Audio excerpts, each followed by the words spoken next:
And sometimes it can feel unpredictable. On the other side of it, I really believe that when we are doing the best service to our students, it's by helping you to feel like when you touch the controls, the thing that you need to happen happens.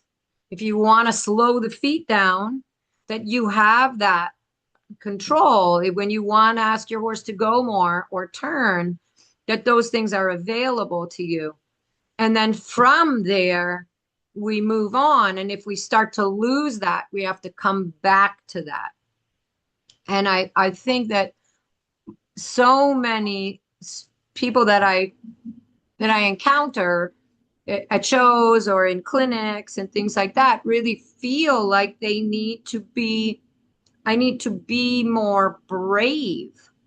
And oftentimes that results in asking horses to do things at inappropriate times, or when the horse is not in that state to accept that aid. And then things do happen. And then you do have to be brave because the wrong thing pops out. So, and I think in dressage, we are all, led to believe that it is, the rider's doing very little. It always must look effortless, and like the horse is on, is moving off the lightest aids. And of course, when things are going well, this is the case. And when the horse understands the aids really well, the aids can be light. But when the horse is misunderstanding or is distracted, we have to step out of that persona, and we have to get control, right? We have to say, hey, when I say stop, you need to stop. Like, that has to happen. I can't worry that I'm moving my hands too much or I'm moving my body too much because I want to pretend that my horse is fine. And I say it all the time. I think that at dressage shows, we see more horses that are out of control than at any other show, because if your jumping horses were that out of control, they would be crashing into things all the time. If your Western horses, what do? They lift their hand up and whoop, they're stopping on a dime.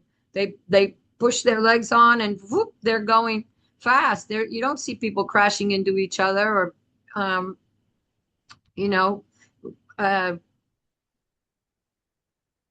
that the horse is going for any length of time doing anything that it's not being asked to do.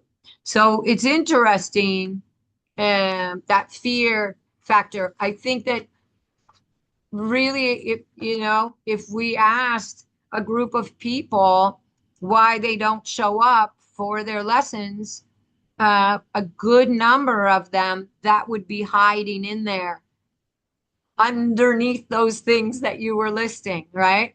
I have a full-time job. I'm, busy with my kids. I've got, all these things going on. So I love it that you brought that up. And I do think it is a way of not moving toward your goals fast enough. And maybe you are putting, oh, well, this is my goal and it's up here, maybe to go a little bit slower. But I think also just to say, hey, when we're going through my test, I get to a certain place and I feel like my horse isn't listening to me anymore. Like, how do I deal with that?